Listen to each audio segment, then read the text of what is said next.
우리가 오늘 말씀을 함께 읽었는데 오늘 말씀에서 굉장히 낯선 예수님을 만납니다. 우리가 예수님에 대한 이미지를 떠오르면서 화내시고 분노하시고 뭔가를 부수시고 쫓아내시는 이런 이미지는 우리에게 잘 상상이 가지 않습니다. 우리 예수님은 늘 따뜻하신 분, 사랑이 많으신 분, 죄를 지은 사람에게도 언제든지 가서 함께 친구가 되어줄 수 있는 분, 그런 예수님이 우리가 생각하는 예수님의 이미지일 겁니다. 그런데 오늘 말씀해 보니까요, 성전에 장사하시는 사람, 장사하는 사람들을 보고 난 예수님께서 분노하는 것을 참지 않으십니다. 자신의 혈기를 마음껏 드러내시고 분노하며 이 상들을 막 뒤엎으시고 동물들을 쫓아내는 장면을 우리가 말씀을 통해 보게 됩니다. 이 말씀을 보면서 우리가 이렇게 질문을 한번 던져볼 수 있을 겁니다. 왜 그렇게까지 예수님이 분노하셨을까? 도대체 예수님이 그렇게 화를 내신 이유가 어디에 있을까? 성전에서 장사하는 게 그렇게까지 예수님이 화를 내실 일일까? 우리가 이 생각을 한번 하시면서요, 말씀을 한번 따라가 보도록 하겠습니다. 사실 성전에서 장사하는 거는 유대인들의 편리를 위해서 시작된 일입니다. 멀리 있는 사람들이 재물을 데리고 온다고 생각을 해봅시다. 한 울산에서 서울까지 가야 된다, 예루살렘까지 가야 되는데 양을 끌고 온다라고 생각을 해보면요, 이게 보통 일이 아닐 겁니다. 양을 데리고 오지만 처음에는 흠이 없는 것을 데리고 왔어요. 보기에 좋은 것을 데리고 왔는데 먼지도 묻고 오는 길에 다치기도 하고 제사장에게 탁 내밀었더니 이것은 흠이 많아서 제물로 쓸 수가 없습니다 라고 얘기하면 지금까지 가져온 게 다 헛수고가 되잖아요. 그러니까 그런 사람들을 위해서, 멀리서 오는 순례자들을 위해서 성전에서 무엇을 판매하기 시작했냐면, 이제 제사장들이 보고 합격된, 흠이 없다라고 인정된 제물들을 팔기 시작한 겁니다. 그러니까 이 성전의 상인들은 우리가 그저 나쁘게만 볼 것이 아니라 필요한 사람들이다 라고 또 이해할 수 있을 겁니다. 세금도 마찬가지입니다. 동전이 이제 성전세를 나라는 것을 내야 되는데 특별한 동전만 받았습니다. 당시에 가장 순전한 은으로 만든 두로에서만 발행하는 디드라크마라는 은전을 내야 됐어요. 근데 이 은전이 아무 때나 아무 곳에서 구할 수 있는 것이 아니었기 때문에 또 오는 사람들이 불편함을 겪을 수밖에 없었습니다. 그런데 성전이 오면 환전상이 있고 내가 가진 돈을 지불하면 이 디드라크마라는 돈을 내어주어서 성전세를 낸 겁니다. 자, 여기까지 보면 성전에 상인들이 있는 게 좋은 일입니까? 나쁜 일입니까? 좋은 일입니다. 그 성전에 와서 예배하는 사람들을 돕는 역할을 그들이 하고 있었습니다. 그럼에도 불구하고 예수님이 화를 냈단 말이에요. 화를 낸 정도가 아니라 그들을 쫓아내시기도 하고 그 성전에 장사하는 테이블을 뒤집기도 하셨단 말입니다. 왜 그랬을까? 그 이유에 대해서 말씀은 조금씩 그 이유에 대해서 밝히고 있습니다. 마태, 마가, 누가복음에서 동일한 이야기를 하고 있는 장면이 있는데요, 우리 누가복음 19장 46절 말씀을 한번 보겠습니다. 같이 말씀을 읽어보겠습니다. 그들에게 이르시되 기록된 바 내 집은 기도하는 집이 되리라 하였거늘 너희는 강도의 소굴을 만들었다 하시느라. 아멘. 강도의 소굴로 만들었다, 예수님이 이렇게 표현하고 있습니다. 강도가 하는 일이 무엇입니까? 빼앗는 일입니다. 착취하고 억압하는 일이죠.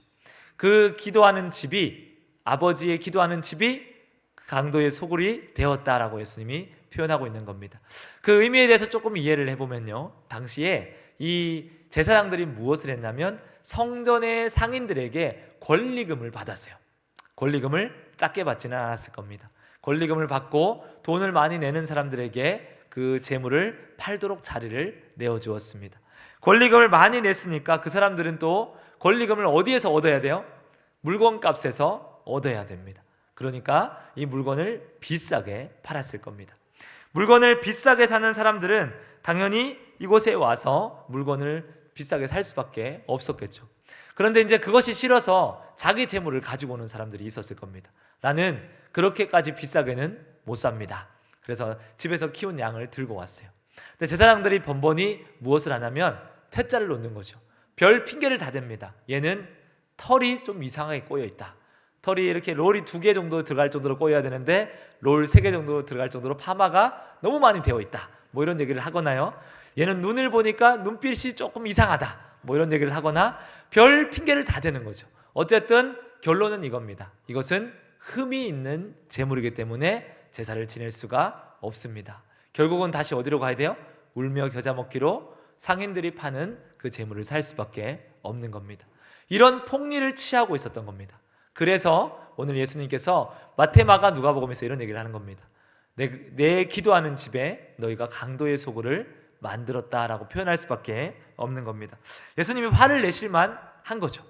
그런데 요한복음의 말씀을 보면요, 조금 다릅니다. 설명을 조금 다르게 이야기하고 있습니다. 나머지 공간복음에서는 강도의 구려를 만들지 말라라고 얘기했으면, 요한복음에서는 내 아버지의 집을 장사하는 집으로 만들지 말라라고 표현을 하고 있습니다. 엄연히 다른 표현이죠. 강도는 빼앗고 억압하는 것이라면 상인은, 이 장사는 매매를 하는 것입니다. 장사하는 것이 큰 죄악이 될까라고 생각할 수도 있을 겁니다. 요한이 이렇게 표현한 특별한 강조점이 있는 겁니다. 우리가 그것을 말씀을 통해 이해할 수 있기를 바랍니다. 이것을 이해하기 위해서는 우리가 장사에 대한 이미지를 한번 떠올려 보셨으면 좋겠어요. 장사의 목적은 어디에 있습니까? 장사를 왜 하는 겁니까? 장사는 이윤을 남기기 위해서 하는 겁니다. 손해보는 장사가 물론 있겠죠. 믿지는 장사가 있겠지만 내가 믿으려고 장사하는 사람은 없을 겁니다.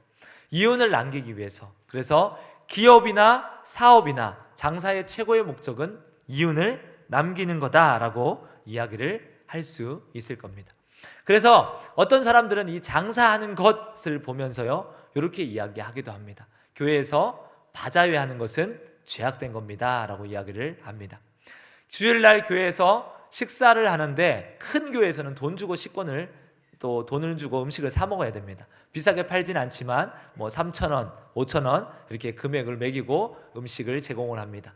그것이 틀렸다라고 얘기를 합니다. 성경적 근거를 가지고 있는 거죠. 봐라, 분명히 장사하지 말라고 했는데 성전에서 바자회를 하거나 물건을 팔거나 주일날 음식을 사 먹으면 안 된다. 좀 더 확장을 해서요, 거룩한 주일날 돈 쓰면 안 된다라고 우리 예전에 또 선배 목사님들이 가르치기도 했습니다. 그런데 이 말씀이 과연 그 말씀일까? 주일날 바자회를 금지하고 주일날 음식 사 먹는 것을 금지하는 말씀일까? 그 정도의 깊이 없는 이야기는 아닐 겁니다. 요한이 그 정도의 이야기를 하기 위해서 장사하는 집으로 만들지 마세요라는 이야기를 한 것은 아닐 겁니다. 그러면 무슨 뜻이 있을까? 장사의 궁극적인 목적을 우리가 한번 떠올려 보시면 이해하기가 좀 쉬울 것 같습니다. 이윤 창출. 이윤 창출이라는 것은 장사하는 사람마다, 기업마다 어떤 이윤의 창출입니까? 나를 위한 이윤의 창출이죠. 그 장사가 나에게 이익이 되어야 합니다. 나에게 유익이 되어야 남는 장사가 될 겁니다. 그렇다면 교회가 단순히 바자회를 하지 않고 헌금에 대해서, 돈을 벌기 위해서 헌금에 대한 목적만 이야기하지 않아도 충분히 장사하는 집이 될 수가 있을 겁니다. 어떤 집이 되냐면, 사람들이 모였는데 서로 자기의 이익만 취하고 있다면 그곳이 바로 장사하는 집이 될 겁니다.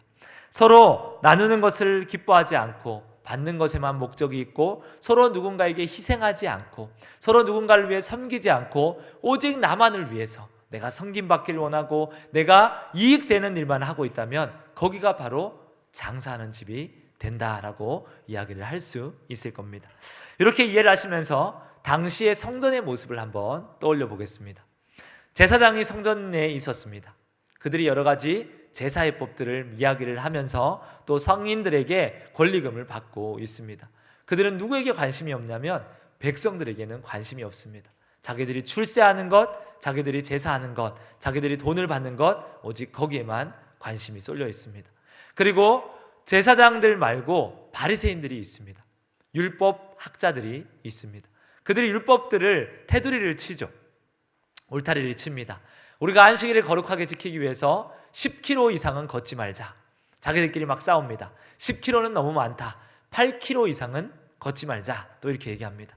그 옆에 있는 바리새인들 중에 5km파가 나왔습니다. 그 옆에도 굽고 있는 사람들이 얘기합니다. 우리는 500m만 걷는다. 이렇게 얘기를 하는 거죠. 그들은 무엇에 관심이 있냐면 우리가 율법을 얼마나 잘 지키느냐에만 관심이 있는 겁니다. 울타리를 치고 율법을 만드는데 누구에게 관심이 없냐? 그 율법을 정말로 지켜야 될 백성들에게 관심이 없습니다. 삶에 찌들어 있는 백성들은요, 노예도 있고 여러 가지 많은 일을 해야만 먹고 사는 사람들, 겨우 살 수 있는 사람들이 있죠. 그들은 때로는 율법을 어길 수밖에 없는 처지에 처해 있습니다. 그런데 바리새인들이 뭐라고 얘기해요? 너희들은 율법을 어겼기 때문에 죄인이다라고 정죄를 합니다. 그들의 삶을 돌보지도 않고 그들의 삶에는 아무 관심도 없습니다. 상인들은 어떨까요? 성전 안에 있는 상인들은 무엇에게 관심이 있을까요? 내가 이 재물을 얼마나 비싸게 팔아서 남겨 먹느냐에 관심이 있겠죠. 그러면 예배를 드리러 온 백성들의 관심은 어디에 있겠습니까? 그 상인들의 모습을 보면서 이런 생각하지 않을까요? 어디가 제일 쌀까? 어떤 양을 제일 싸게 내가 오늘 사서 하나님께 제물을 드릴 수 있을까?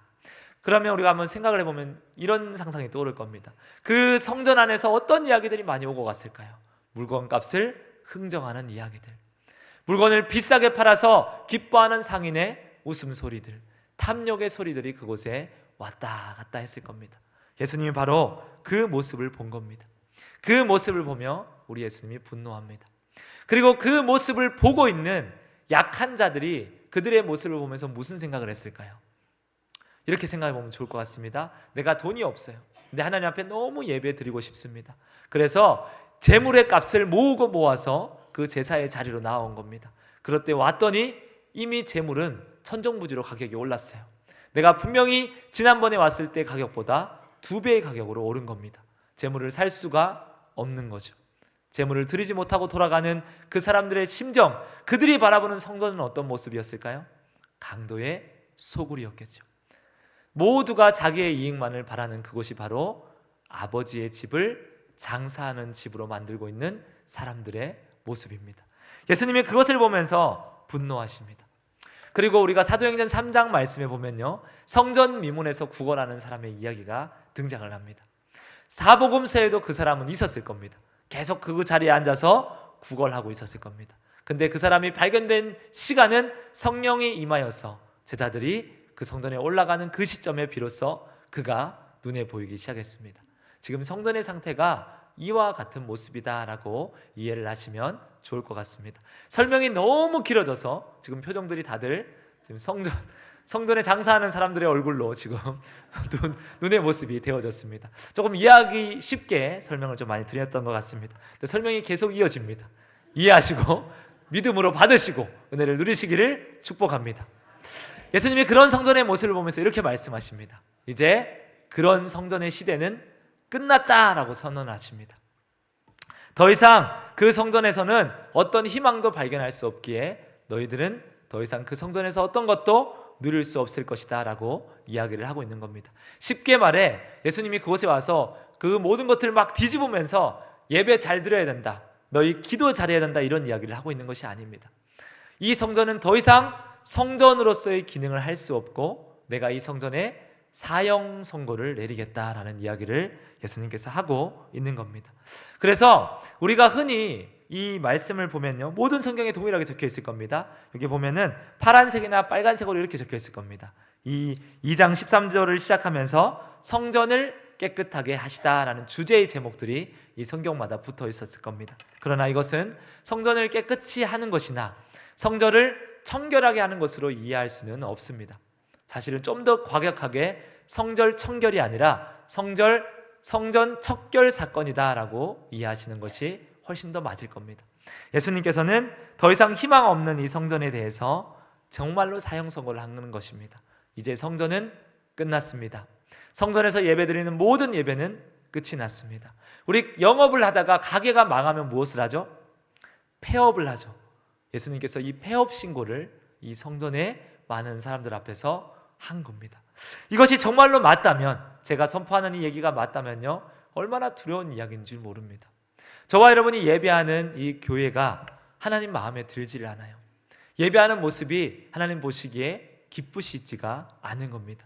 오늘날 조국 교회의 모습을 보면요, 정말로 하나님이 원하시는 예배자를 과연 얼마나 찾아볼 수 있을까? 하나님이 기뻐하시는 신령과 진정의 예배를 드리는 사람이 과연 몇 명이나 될까라는 우리가 이해를 해본다면요, 오늘날 수많은 교회에 예수님이 찾아와서 이렇게 말씀하신다면 이제 이 교회는 내가 문을 닫기를 원한다, 폐업하기를 원한다, 이 교회에서 드려지는 예배는 더 이상 내가 받지 않겠다. 예수님이 만약에 우리를 향해서 그런 말씀을 하신다면 이것이 얼마나 큰일이 되겠습니까? 이것이 얼마나 두렵고 떨리는 일이 되겠습니까? 더 이상 우리의 예배를 받지 않으시고 더 이상 이 성전이 기능을 하지 못한다라고 얘기하는 것이 얼마나 무서운 일인지를 한번 우리가 생각해 보셨으면 좋겠습니다. 근데 예수님이 지금 그런 이야기를 하고 있는 겁니다. 정말로 끝났다. 이 성전은 더 이상 성전으로서 어떤 기능도 할 수 없다라고 이야기를 하고 있는 겁니다. 그런데 제가 이런 생각을 한번 해보았습니다. 말씀을 쭉 준비를 하면서 묵상을 하면서 억울한 사람도 있지 않을까? 예수님께서는 성전이 끝났다라고 얘기하는데 그 성전에서 예배하는 사람 중에 어떤 사람들은 정말로 예배하기를 원하는 사람도 있을 거고요. 그 상황 때문에 어쩔 수 없는 사람도 있지 않을까라는 생각을 한번 해보게 되었습니다. 이런 경우겠죠. 어떤 상인이 있습니다. 정직한 상인입니다. 재물을 성전 앞에서 재물을 팔고 자신도 하나님 앞에 신령과 진정으로 예배하기를 원합니다. 근데 장사가 너무 안 됩니다. 장사가 안 돼도 너무 안 되고 재물을 팔았는데 사람들이 다 가지고 와서 반품을 합니다. 당신이 파는 재물에게는 흠이 있다고 제사장이 받아주지 않습니다. 이제 곧 망하게 생긴 겁니다. 더 이상 재물을 팔아봤자 반품밖에 안 되는 겁니다. 양을 2마리 팔았는데 양이 3마리 반품이 되는 이런 시간이 매일 일어난다 생각을 해봅시다. 그러면 이 상인이 마음이 피폐해지겠죠. 이제 나는 망하였다라는 생각을 할 겁니다. 그때 제사장이 와서 이렇게 얘기를 합니다. 내가 당신에게 권리금 조금만 받고 우리 성전 안에서 물건 팔게 해줄게 라는 건의를 제시를 합니다. 받아들이실 거예요? 안 받아들이실 거예요? 아마 웬만한 사람들은 받아들일 겁니다. 권리금 조금이라고 얘기했는데 권리금을 많이 냈습니다. 있는 거 다 팔아서 권리금을 내고 이제 성전 안으로 들어왔어요. 성전에서 장사를 합니다. 비싸게 팔까요? 정상 가격을 받아야 될까요? 내 권리금도 받아야 되고 지금까지 손해본 것도 다 이득을 챙겨야 되잖아요. 비싸게 팔 수밖에 없는 겁니다. 이런 사람들이 억울하다 얘기할 수 있지 않을까요? 내가 이 사회적 시스템 안에서 나는 아무리 열심히 장사해도 내가 어떻게 할 수가 없습니다. 그래서 내가 지금 여기 이 자리에서 이 시간에 이것을 팔 수밖에 없는 겁니다. 얘기할 수 있을 겁니다. 또 그곳에 와서 물건을 사는 백성들도 마찬가지입니다. 왜 너희가 하나님께 드려야 될 이 재물을 흥정을 하고 있느냐? 하나님께 기쁨으로 드릴 수 없느냐? 충분히 얘기할 수 있을 겁니다. 그때 무슨 얘기를 할까요? 저도 그러고 싶지만 재물값이 너무 비쌉니다. 제가 정상적인 가격으로 다 주고 산다면, 제가 이 가격을 다 준다면 저는 생활비도 없을 겁니다. 재물을 사는 백성들이 이야기할 수 있을 겁니다. 제사장들도 이렇게 얘기할 수 있겠죠. 로마의 세금이 너무 많이 바쳐야 돼서 우리도 어쩔 수 없이 돈을 좀 받아야겠습니다. 이런 얘기를 할 수 있을 겁니다. 이것을 우리 시대의 삶으로 보면요, 우리가 이렇게 얘기할 수 있을 겁니다. 지금 이 시대를 살아가는데 우리가 정직하기만 해서는, 하나님 앞에서만 서서는 우리가 사실 살아갈 수가 없습니다. 충분히 우리가 이야기할 수 있을 겁니다. 이 세상이 얼마나 악한데 내가 하나님 말씀대로만 살면 나는 망합니다라고 얘기할 수도 있을 겁니다. 그리고 교회 안에 와서 신앙생활 하면서도 충분히 그런 얘기할 수 있을 겁니다. 옆에를 둘러보니 저분도 이렇게 신앙생활 하고 있고 저 사람도 이렇게 신앙생활 하고 있는데 나만 특별하다고 하나님 바뀌는 것이 아닙니다. 그래서 나도 어쩔 수 없이 장사꾼들처럼 나의 이익을 먼저 생각하게 되었습니다 라고 이야기를 할 수도 있을 겁니다. 수없이 많은 사람들이 오늘을 살아가는, 그리고 그 시대를 살아가는 사람들 가운데 억울하지 않은 사람들이 없습니다. 그들은 다 합당한 이유가 있고 합당한 방법으로 각자의 자기의 이익을 추구하는 장사꾼의 삶으로 살아가고 있습니다. 그런데 그럼에도 불구하고 우리 예수님께서 이렇게 말씀하십니다. 그래도 끝났다라고 얘기합니다. 그래도 타락한 시대, 타락한 성전은 더 이상 성전이 아니다. 그것은 끝이 났다라고 예수님은 선언을 하신 겁니다. 근데 유대인들은 이 예수님의 행동을 이해하지를 못합니다. 여전히 예수님의 말씀을 들으면서도 예수님의 행동을 보면서도 이해가 안 되니까 이렇게 물을 수밖에 없습니다. 당신이 무슨 권리로 지금 이런 일을 하고 있습니까?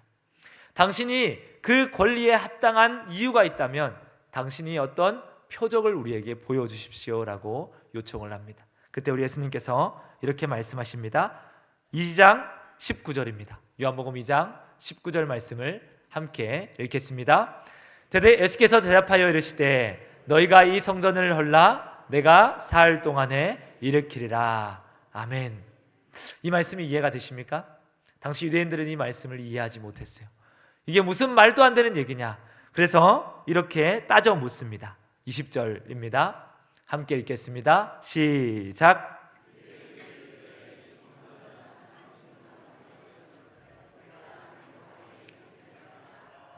아멘. 유대인들이 지금까지 성전이 언제 지어지고 있냐면 주전 14년부터 주후 63년, 70년이 넘는 시간 동안 성전이 건축되었습니다. 그러니까 지금은 46년째 성전이 건축되고 있는 중입니다. 아직까지 아주 오랜 시간 동안 성전이 구석구석 이제 만들어지고 있는 거죠. 그 46년 동안 다 짓지 못한 성전을 예수님께서 말씀하시기를 허물면 내가 며칠 만에 짓겠다고 말씀하십니까? 3일 만에 짓겠다라고 얘기해요. 3일 만에.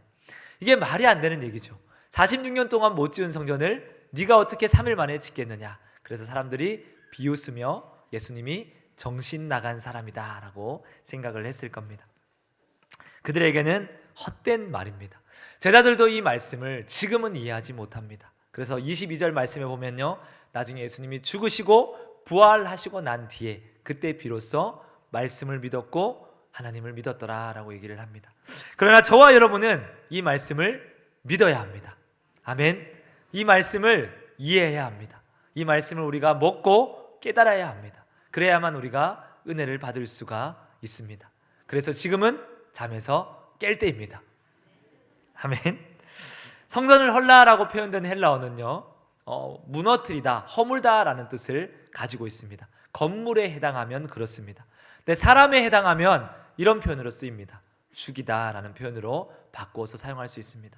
이렇게 해석할 수도 있을 겁니다. 그러니까 너희가 성전되는 날을 죽여라. 그러면 내가 사흘 동안 일으키겠다라고 얘기를 하고 있는 겁니다.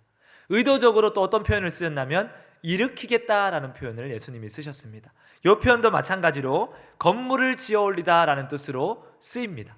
그런데 사복음서 말씀을 찾아보고요, 요한복음 말씀을 찾아봐도 오늘 일으키다라는 표현이 건물에 쓰여진 적은 한 번도 없습니다. 언제 쓰여졌냐면 예수님이 죽으시고 부활하시고 난 뒤에 예수님의 그 육신이 일으키실 때 이 표현을 사용하고 있는 겁니다. 그러니까 쉽게 얘기해서 예수님은 그들에게 가르쳐 주셨습니다.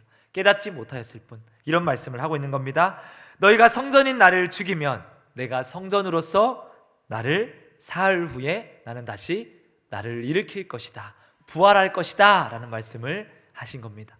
조금 더 쉽게 우리 쪽으로 말하면요, 옛 시대의 타락한 성전의 시대는 끝이 났지만 이제 새 시대의 성전이 내가 될 것이다 라고 얘기를 하고 있는 겁니다. 이것이 얼마나 큰 은혜인지를 우리가 알기를 원합니다. 이것이 얼마나 큰 축복인지를 알기를 원합니다. 옛 시대의 성전은 어떤 성전이었습니까? 억압이 있고 착취가 있고 문제가 있고 죄가 있고 타락이 있는 성전이었습니다. 누군가는 그것이 강도의 소굴이 되었고요, 누군가는 그곳에서 장사꾼으로서 살아갈 수밖에 없는 겁니다. 장사하지 않으면 안 되는 세상이죠. 흥정하지 않으면 안 되는 성전입니다. 그런데 그 옛 시대의 성전을 내가 이제는 새로운 성전으로 바꿔주겠다라고 말씀하십니다. 그 새로운 성전이 어떤 성전입니까? 말씀을 찾아보겠습니다. 요한복음 2장 15절에서 16절 말씀입니다. 함께 말씀을 읽겠습니다. 노끈으로 채찍을 만드사 양이나 소를 다 성전에서 내쫓으시고 돈 바꾸는 사람들의 돈을 쏟으시며 상을 엎으시고 비둘기 파는 사람들에게 이르시되 이것을 여기서 가져가라. 내 아버지의 집으로 장사하는 집을 만들지 말라 하시니. 아멘. 아멘. 다른 복음서를 보면요, 장사하는 사람을 예수님께서 내쫓으십니다. 그곳에서 비둘기 파는 상인, 동물을 파는 상인들을 노끈으로 상을 뒤엎으시며 그들 전체를 내쫓으십니다. 근데 요한복음 말씀만 보면요, 우리가 함께 읽었지만 누구를 내쫓고 있냐면 동물들만 내쫓고 있음을 보고 있습니다. 동물들을 내쫓으시고 비둘기를 내보내시고 동전을 뒤엎으시는 예수님의 모습을 발견하게 됩니다. 특별히 요한복음이 강조하고자 하는 것이 있는 겁니다. 이렇게 기록된 이유가 있는 겁니다. 예수님은 첫 번째 상거래를 중지시키셨습니다. 그러나 예수님이 정말로 보여주고자 하신 것은 성전이 끝이 났는데 그 옛 제물로 드려지는 성전이 끝이 났고 이제 새로운 제물이 될 것이고 새로운 제물로 제사를 드릴 것인데 그 제물이 누구입니까? 유월절 어린 양 예수 그리스도입니다. 더 이상 옛 재물이 필요가 없는 겁니다. 너희가 양을 바칠 이유도 없고 너희가 비둘기를 바칠 이유도 없고 여기서 이것 때문에 장사꾼의 삶을 살아가면서 흥정할 이유가 없다라고 말씀하신 겁니다. 값 없이 자신을 주셨습니다. 값 없이 자신을 제물로 내어주시면서 새 성전에 너희를 초대한다라고 우리에게 말씀하고 있는 겁니다. 그리고 이 성전은 지난주 말씀과 연결된 성전입니다. 지난주 말씀을 기억하실지 모르겠지만 가나의 혼인잔치에 대한 이야기를 했습니다. 결핍이 일어났죠. 우리의 인생 가운데 그 성전은 늘 결핍이 있는 성전입니다. 제물을 드려도 또 죄를 지으면 또 제물을 드려야 합니다. 언제든지 오면 제물값은 올라 있고 또 흥정을 해야 되고 물질의 어려움과 다툼이 있는 성전입니다. 그런데 예수님이 만드신 성전은 어떻습니까? 물이 포도주로 변하는 궁핍이 없는 또 결핍이 없는 풍요로운 성전입니다. 예수님이 그런 것들을 우리에게 보여주신 겁니다. 봐라, 내가 만든 성전은 결핍이 없는 성전이다. 내가 세울 성전은 더 이상 재물 때문에 너희가 힘들어하지 않아도 될 성전이다 라고 얘기를 하고 있는 겁니다. 그렇게 만들고 나서 지금까지는 장사꾼으로 살아야 되고 경쟁하는 시기로 살아야 되고 그런 어려움의 시대로 살았지만 이제 새로운 성전은 그럴 이유가 없다. 나를 희생함으로 나의 피값으로 너희의 모든 죄를 사하였고 너희는 이제 그 모든 것들을 누리게 되었다. 너희에게 이제 내가 부활 생명을 줄 것이니 이 땅에서 너희가 장사꾼의 모습으로 더 이상 살지 않아도 된다라고 말씀하고 있는 겁니다. 그리고 나서 우리에게 다시 말씀하십니다. 죄를 지은 우리에게 그리고 이제 내가 그 성전을 지을 것이고 이제 너희가 그 성전이다라고 우리에게 말씀하고 있는 겁니다. 고린도전서 3장 16절 17절 말씀을 보겠습니다. 함께 읽겠습니다. 너희는 너희가 하나님의 성전인 것과 하나님의 성령이 너희 안에 계시는 것을 알지 못하느냐? 누구든지 하나님의 성전을 더럽히면 하나님이 그 사람을 멸하시리라. 하나님의 성전은 거룩하니 너희도 거룩하니라. 아멘. 아멘. 성전이 변화되는 것이 보이십니까? 옛 성전이 무너지고 예수님께서 새로운 성전을 지으셨고 이 성전은 더 이상 장사꾼의 삶을 살지 않아도 되는 성전인데 이제 우리를 그 성전으로 만들어 주신 겁니다. 아멘. 아멘. 그래서 이제 우리 안에 예수님께서 오셨습니다. 우리 안에 성령께서 들어와 주셨습니다. 아멘. 그래서 우리가 이렇게 고백하기를 축복합니다. 여러분 정말로 우리가 성전된 것을 믿으십니까? 아멘. 아멘. 이 성전에서의 생활은 세상의 시스템을 따라 살지 아니할지라도 괜찮음을 믿으시나요? 아멘. 아멘. 믿으시기를 축복합니다. 세상에 아둥바둥 내가 뭔가 손해보면 안 되고 이익을 취해야 되고 나는 그래서 여전히 장사꾼의 삶을 살아야 되는 그 모든 것들이 더 이상 필요 없다라고 너희는 완전히 그것을 버려버려도 그 장사꾼의 삶을 폐업해도 괜찮다라고 말씀하시는 예수님의 말씀을 믿으시기를 축복합니다. 이미 우리가 성전이 되었습니다. 이미 우리가 깨끗해졌습니다. 이미 우리가 구원을 받았습니다. 이미 우리가 하늘의 면류관을 선물로 받았습니다. 이 사실을 정말로 믿으시기를 축복합니다. 그래서 예수님께서 고달픈 옛 성전의 삶이 아니다. 너희는 이제 새로운 성전이 되었다라고 우리에게 선포해 주시는 겁니다. 예수님께서 옛 성전을 찾아오셨죠. 그리고 말씀하십니다. 너희가 그 옛 성전을 타락하고 더럽히니 그것이 장사하는 집이니 이제 그것을 내가 문을 닫겠다. 어쩌면 오늘 우리에게도 동일하게 찾아오셔서 말씀하실 수도 있을 겁니다. 너희가 정말로 성전인 것을 아느냐? 너희가 정말로 너희 안에 성령이 계신 것을 알고 있느냐? 내가 십자가에서 너희의 죄를 대신해서 죽고 부활해서 만들어준 성전을 너희는 어떻게 지키고 있느냐? 내 아버지의 집인 성전은 온전히 유지되고 있느냐? 내가 너희 안에 정말로 들어가서 거하여서 살 수 있겠느냐라고 질문하신다면 우리는 뭐라고 얘기할 수 있겠습니까? 내 성전을 예수님 잘 가꾸고 있습니다. 내 성전이 더 이상은 장사꾼이 판치는 성전이 아닙니다. 내가 더 이상 나만의 이익과 나만의 유익을 위해서 살지 않고 있습니다. 내가 정말로 남을 위해 희생할 줄도 알고 섬길 줄도 알고 봉사할 줄도 알고 헌신할 줄도 아는 참 성전으로 살아가고 있습니다. 우리가 정말로 그렇게 이야기할 수 있겠습니까? 오늘 제가 말씀의 제목을 이렇게 잡았습니다. 장사꾼이라고 잡았습니다. 이 의미가 무엇일까요? 우리가 더 이상 옛 성전의 장사꾼의 삶으로 살지 않아도 되는데 제가 왜 장사꾼이라는 설교 제목을 잡았겠습니까? 이 장사의 한문어의 뜻을 보면요, 장할장, 선비사라고 제가 한문을 정했습니다. 천하 장사할 때 장사입니다. 더 이상 매매하는 사람, 나의 이익을 위해 사는 사람이 아니라 하나님의 크심을 보고 하나님의 능력을 힘입어서 그 하나님의 능력으로 하나님께 쓰임받는 사람, 그래서 그것을 장사꾼이다라고 제가 이야기를 정했습니다. 그리고 또 이 장사꾼은요, 세상과 싸우는 장사입니다. 세상이 무엇과 싸웁니까? 세상은 우리에게 끊임없이 말합니다. 너희의 이익을 위해서 살아라. 너희의 유익을 위해서 살아라. 너만을 위해서 살아라. 너 그렇게 살다가는 망한다라고 얘기하는 세상의 구조와 세상의 시스템과 이 세상의 억울함의 이야기들 앞에서 우리가 능히 힘으로 이길 수 있는, 하나님의 힘으로 물리칠 수 있는 우리는 장사꾼입니다. 이 말씀이 이해가 되시나요? 아멘. 하나님은 우리가 그렇게 살아도 괜찮은 세상을 만들어 주셨습니다. 그런 성전을 만들어 주셨습니다. 저와 여러분이 그렇게 살아도 괜찮다라고 말씀하십니다. 이 땅에서 그렇게 사는 자들에게 내가 영원한 면류관을 이미 준비해 놓았다라고 얘기하시고 있습니다. 우리가 그 하나님을 믿음으로 이제 성전을 깨끗하게 하시고 장사꾼이 되어서 하나님의 복음 들고 세상에 나가 여러분이 지금 싸우고 있는 그 전쟁 같은 삶이 아닌 정말로 평화로운 세상이 있습니다. 성전된 삶이 있습니다. 참 기쁨의 삶이 있습니다 라고 누리며 전하는 저와 여러분이 되시기를 축원합니다. 아멘.